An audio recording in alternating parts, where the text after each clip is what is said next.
jechuudha. Namni mucayyoo ajjeesaa jiru araba osoo hin taane mucayyoo amma osoo laakkoshi bira jiruu fi lookishiin bira jiru santu ajjeesisaa jira jechuudha. Assalamu alaikum warahmatullahi wabarakatuh. Jidin jedha warreen sagalee koo kan argeessa rabbii rasuul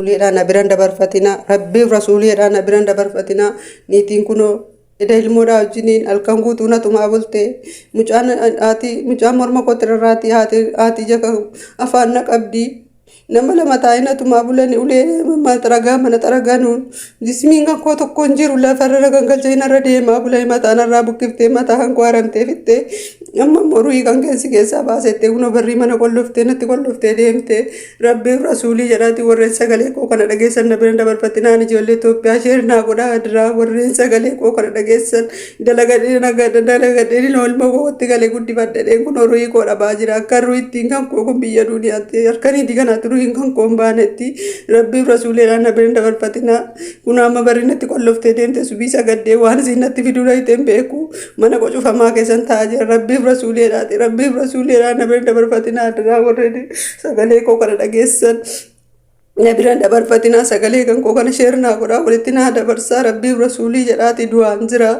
edda kun jismiin koo tokkoon jiru leedhaan na reebaa bulanii mataan irraa buqqiftee afaan na qabde nama immoo ruhii keessi keessaa baasanaan jettee barri natti qolloftee deemte eddeesii waan isiin natti fiduu ittiin beeku rabbiif rasuulii jedhaati sagalee koo kana warreen dhageessan na biran dabarfatinaa daaruitti koo kana baraaraa rabbii jedhaati adaraan ilma oromooti Itoophiyaa daadaraa na biran dabarfatinaa rabbii jedhaati.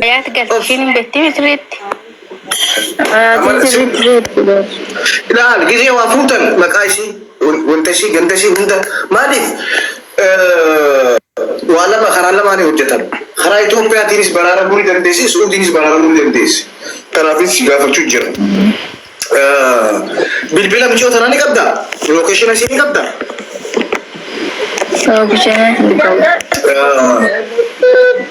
Okay, location ni kabdi. Location jolle ergite jolle ergite sana nutti kennu didde. Ada ki Oromiyaa gaafadha wajja. Suudi magaalaa tan girti. Suudi magaalaa tan girti. Himbeettu bakka siimachu. Okay, bilbila isin qabdan, location isin qabdan, magaalaa isin jirtu beeta. Akkasi. Asi kan isin nu kennite kan isin dhimma itti hojjetu. Nama biraatu qaba saara. Isin garuu kooti itti ergite. Okay, amma bilbilan qabdu magaalaa isin beetan location gonkorte laal mucayyooni iddoo gonkorte ta'e akka isaan deemu wallaggaa fudhattee dhufteeroo iddoo gonkorteerte wiitirraa kaasee dubbaddume ana na yaa dubbise miidiyaattis kennu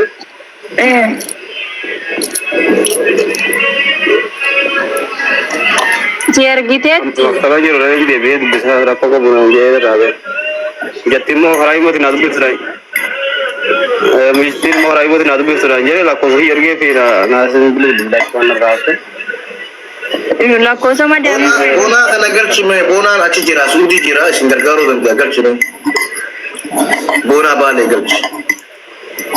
Amma mucayyoon kun kan asirratti baangaaliitu yuna duraa kaasee kan jedhutu jira. Garuu lakkoofsi tokko mukaan si waatsaappii dalagu hin mala. Lakkoofsi kun yoo gurgurameera illee namni biraa qabate waatsaappii wantichi maqaan tanuutiin Oromoo wallaggaa kun maal argitee deebite qofaati. lakkoofsa sii kennite immoo lookisheen asii argite amman talle.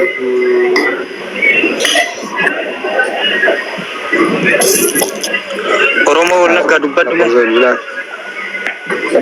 Intala irratti fooloo gooteetta isaa sheeritti godhinyaa dhuftu.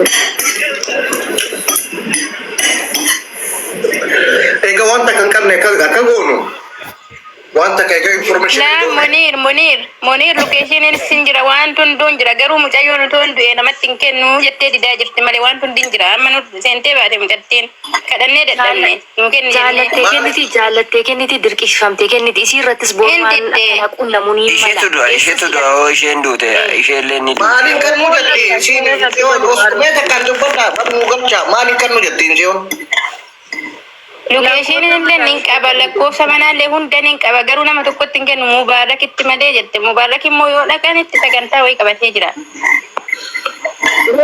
Isiin fuultakatti kan nama kana dubbii godhee kan nama ajjeesisiisee itu kan mucayyoo yoo dhiisa kan ajjeesisee isii furmaata isii akka itti kaa'amu godha waraqaa kana hunda dhoggate.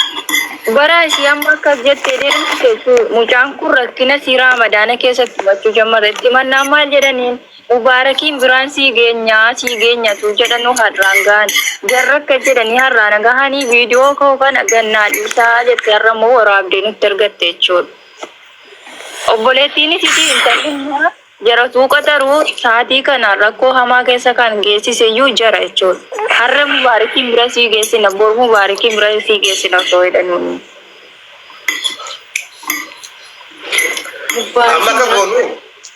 Amma ka goonu Facebook irratti maxxanseeti mucoo tana warra isaanii dhaqqabu warri isaanii ejensiitti bilbila ejensiin poolisiitti bilbila karaa gabaabaa hanqa sanniin gargaaraan akkasuma katattaman karaa kanaan isiniin gargaara ejensii biyyasii seeraan dhufteemi Seeraan dhuftee bakka silaa maqaa ishee wanno isii fooloo godhattan san illee gadinni isinaan kan waraqaa waa hunda dhoggate an akka mataa kiyyaatitti isitu ajjeesisiisee gabaabama isi ajjeesisiisee dhimma keessaa qabdee dhimma lubbuu kanaa isi keessa jiraan jedhaan karaa mataa kootitti.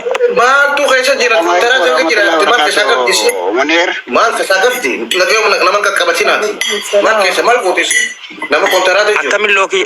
Akkamiin lookishinii dhoggatti waa muluka lookishiniin qabatti lakkoofsa warraan qabatti akkamiin dhoggatti nabsee namaa ka du'aaf. Nama biraatti dhorkate isa? Eeka. Munir. Okay. Oh, bona. Nagaadha kan maal jedhamee narkifnaan hin oolfame maaltu jira? Michoota akka ajjeesuudhaaf ulaatti cufanii suuraan ajjeesanii dhaqqabaa jirti viidiyoo waraabdee. Michiyoon isiin viidiyootti waraabde san Mubaarakiif malee lookishinaaf wantan kennu bilbila isiin kennu jettee michiyoon garuu akka ajjeesan dhaammachaa jirti. Edaa sanarra bokkaasanii tumaa jiranii amma deeman nama natti dabalachuudhaaf kutan jettee karatti jirra gabaabumatti kartisi. Michiyoon eessa jirti isiin? Saudi Arabiyaa jirti. Saudiidha. Tani viidiyoo suuraa isiitii fi lookishinii isii bira jiru eessa jirti? Dubaay jirti. Dubaay jirteedhaan. Maarree namni ajjeesaa jiru araba osoo hin taane namni michiyyoo tana hodhuutallee ajjeesisiisaa jiru michiyyoo isiin na qaqqabsiisi jettee laaffisaaf lookishinitti ergise santu ajjeesaa jira nama biraatti miti amma namni isin qabuu qabdan michiyyoo tana jechuudha. Mubaarak malee ni ila dhageeffadha. Mubaarak yoo taate akkamasit dubbatu kan achitti illee dhaqeetti dubbata. Gurra barbaaduudhaaf michiyyoo ajjeesisiisaa jirti jechuudha. Kuni gurraa miti nasbee namaa irratti katabatamu. Lookishin argitan namas keessa jiru yoo teenyaallee dadhabne namatti goona yoo ka dadhabnu ammoo namni soo ka dadhabu taate qaama seeraati michiyyoon tun seeraan dhufte waan taate ambaasii biyya kanaatti wal qabsiisanii furmaatatti godhanii jechuudha.